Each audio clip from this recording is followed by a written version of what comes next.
I can see the sign all the way from Houston. The hit and run is on, gentlemen. Albert Pujols does not seem to be stopping after hitting 700 home runs. 2 RBI on Monday, his 703rd home run. It is a rejuvenation. Robert doesn't want him to retire. D-Row, we've just had so much fun watching him have fun. He's still doing it. Yeah, Lauren, I think for me, sometimes let us not forget, we say that all the time, but he's the guy that we're going to talk about, with him and Miggy Cabrera talk about to our grandkids. Yeah. 4th all-time homers, 2nd all-time RBIs. I mean, those were Chipper Jones used to say to me all the time, it's about how many biscuits you can put in a basket for your team at night. You driving in runs, you scoring runs. That's what you're trying to accomplish in this game. And no one's really done it better. Only about 3 or 4 guys in the history of our sport have ever done it better. So I can't believe the second half he's having. Yeah. Well, I mean, doesn't he go down as the greatest right-handed hitter? I mean, you have to really dig deep on that. I was lucky. I got him in his height. 09, MVP, just. But I like what you said. It's hard for me as contemporaries of guys that we played with to then evaluate them as people that I read about and was in awe of, either in the '60s of the Willie Mays and the Mickey Mantles, or stuff that you read about of the history of this game, back to Babe Ruth and Lou Gehrig. But that's what Albert's doing. He is that guy. It's really, and what turned out historic year as we're watching this. And I brought it up yesterday. If he had not had the pandemic-shortened season of 2020, what would his numbers look like? So. I just think going into this season, hand on a Bible, 99% of his peers would have said, no way he gets to 700 based on what we've seen. He's hit 18 homers since the All-Star break. It's the most. It's unbelievable. The Milwaukee Brewers officially eliminated from postseason contention thanks to the Philadelphia Phillies win yesterday in Houston. Guys, the day before they traded Josh Hader, they had a 3-game lead in the National League Central. And it's never one thing. I mean, there's a variety of factors of why they are in the position that they find themselves in. But, Al, your thoughts on the Brewers and them not being in the postseason this year? Well, Rofla, I like how you set it up, because I do believe that there are certain moves, both positively and negatively, that can affect the room, adversely or not. I mean, I was part of an experience in 1998 with the Mets that we traded for Mike Piazza. And that was just like a whole, oh my God, we got Mike Piazza. So you come into the clubhouse in Milwaukee and you say, yeah, we just traded Josh Hader to San Diego. Like, huh? What? Why? You saw Devin Williams' reaction. Yeah, I mean, that was. And I know Woodruff has been down and Peralta was hurt. Like, there's other factors, but I knew who I was as a player. I always say that. The lineup lacks firepower. I love Hunter Renfroe. I love Colton Wong. I love Rowdy Tellez. But they were doing a D-Row with. They were being asked to hit 3-4-5. Christian Yelich went from MVP seasons. Yeah. To 12 homers and 50 RBIs, trying to find him heaters in the leadoff spot. Yeah. Their offense lacks the ability to score runs. I mean, Corbin Burns had a great year. Woodruff came back from the IL and pitched his heart out.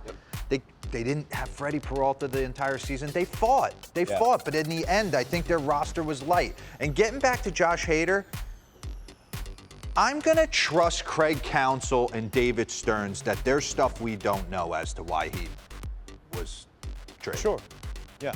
And the fact that maybe he didn't go multiple innings, we were talking about that before we walked over. I mean, he was a guy that was used very loosely, and then all of a sudden it became he only pitches in the 9th, and then he's missing, and his wife's dealing with stuff, and that, like, I don't know. I don't think we know the whole story there.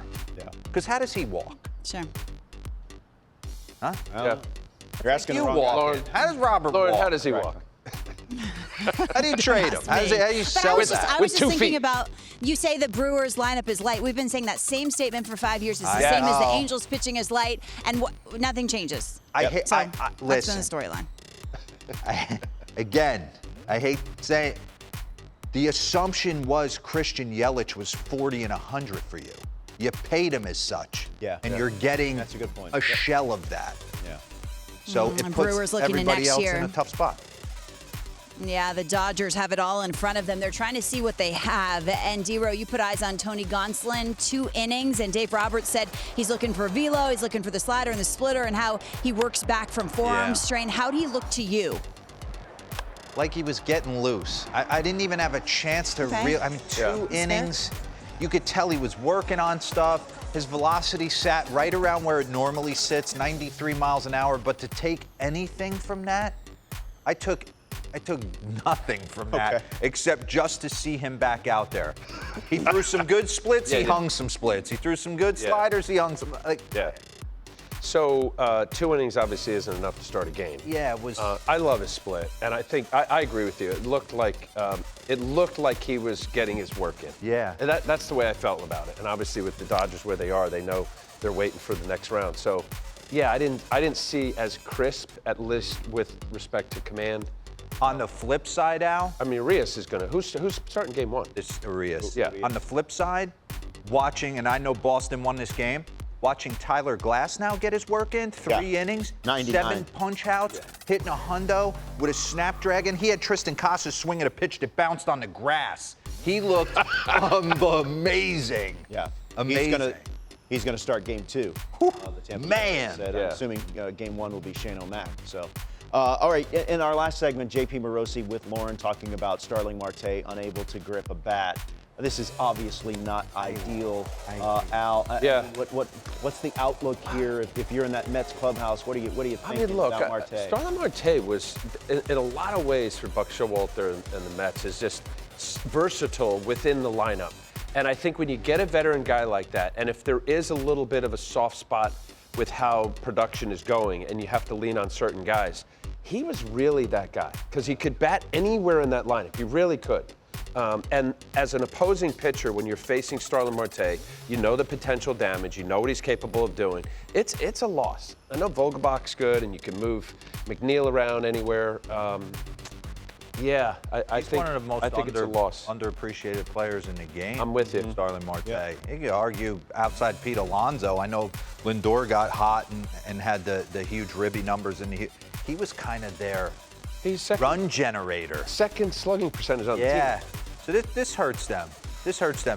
Listen, the Mets are built a little bit differently this year. They're the perfect example was the outlier in that Braves series. I think the Mets out-hit the Braves in that 3-game series. I think it was 27-23, but the Braves went deep. Yeah. It's going to be tough to generate runs in the postseason. It seems like that's what the Mets' MO is. You can hit the ball over the fence. That's the Yeah, big which I equalizer. It's got to be more than Way Alonso you go about as it. a Right. consistent Right. home Gotta run get force. one. Yeah. Lindor, as great as he is, he's going to probably have to be even greater Yeah. if they're going to make a deep run.